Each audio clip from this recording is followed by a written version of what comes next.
सिर पर लाल हेलमेट, पीठ पर काला बैग, शरीर पर काली जैकेट और पैरों में काली पैंट।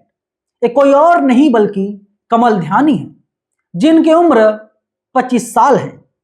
एचडीएफसी बैंक में सहायक मैनेजर के तौर पर काम किया करते थे।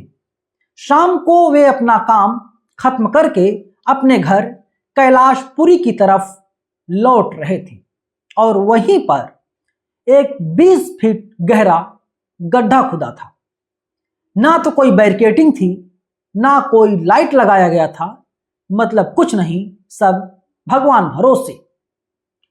कमल ध्यानी अपनी बाइक को लेकर के 20 फीट गहरे गड्ढे में गिर जाते हैं और निकलने की कोशिश करते हैं। चोट उनको ज्यादा लग गई थी और वहीं पर वे दम तोड़ देते हैं। उनके जानने वाले लोग, परिजन पुलिस के पास जाते हैं और कहते हैं उनका दोस्त, उनका बेटा, उनका लाल नहीं मिल रहा है। पुलिस एक ना सुनती, थक हार करके वे लोग वापस चले आते हैं। और जब 6 फरवरी की सुबह होती है तो कुछ लोगों की नजर गड्ढे में पड़ती है और उनको दिखाई देता है एक 25 साल का बच्चा गहरे गड्ढे में मरा पड़ा है। फिर जानकारी स्थानीय लोगों को दी जाती है, पुलिस पहुंचती है। उसके बाद कमल ध्यानी की पहचान की जाती है। कमल ध्यानी रोहिणी से अपने घर कैलाशपुरी की तरफ लौट रहे थे। जल बोर्ड ने 20 फीट गहरा गड्ढा खोद रखा था। अब आप बताइए, दिल्ली में भारतीय जनता पार्टी की सरकार है और भारतीय जनता पार्टी की सरकार में आए दिन ऐसे हादसे लगातार होते जा रहे हैं। आपने देखा नोएडा में किस तरीके से सिस्टम ने, एक तंत्र ने युवराज को मार डाला। मदद करने के लिए कोई नहीं पहुंचा और कहा गया कि जो तमाम लोग थे, तमाम जो अधिकारी कर्मचारी थे, उनको तैरना नहीं आ रहा था। किसी को ठंड से डर लग रही थी। ठंडे पानी में वे लोग कैसे उतरे और युवराज ने दम तोड़ दिया। और यहां पर कुछ इसी प्रकार से हुआ। कमल ध्यानी ने दम तोड़ दिया और अब मामला बड़ा बनता हुआ दिखाई दे रहा है। सौरभ भारद्वाज कहते हैं, शॉकिंग, सड़क में गहरे गड्ढे में एक मासूम बाइक सवार गिरकर फंस गया, रात भर पड़ा रहा और मर गया। नोएडा की घटना से दिल्ली की भाजपा सरकार ने कुछ नहीं सीखा, बस रोज झूठ बोला जाता है। जनकपुरी डिस्ट्रिक्ट का ये मामला है। केजरीवाल ने बड़ा सवाल उठा दिया है। दिल्ली के पूर्व मुख्यमंत्री केजरीवाल कहते हैं ये हादसा नहीं बल्कि हत्या है। नोएडा की घटना से बीजेपी ने कुछ नहीं सीखा। घोर लापरवाही और गैर जिम्मेदार रवैया अब बीजेपी सरकारों की पहचान बन चुका है, जिसका खामियाजा आम जनता भुगत रही है।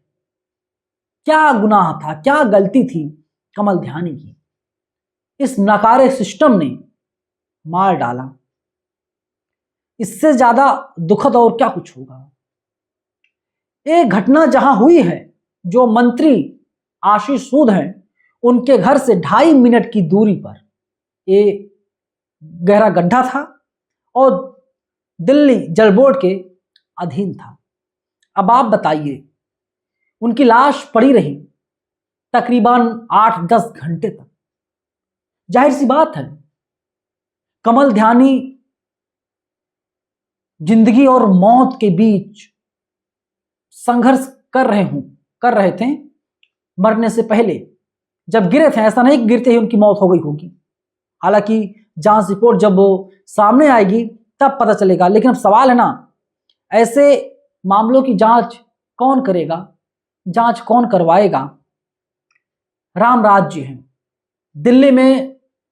दिल्ली पुलिस भाजपा की, दिल्ली सरकार भाजपा की, एमसीडी भाजपा की, केंद्र में प्रधानमंत्री भाजपा की, मतलब सारी सरकारें भारतीय जनता पार्टी। जितने भी सिस्टम काम करते हैं दिल्ली में, सभी भारतीय जनता पार्टी के सिस्टम हैं और इसके बावजूद ऐसी घटनाएं हो रही हैं। मतलब इंसान के जान की कोई कीमत नहीं, कोई अहमियत नहीं, इंसान मरे जिए कोई फर्क नहीं पड़ता।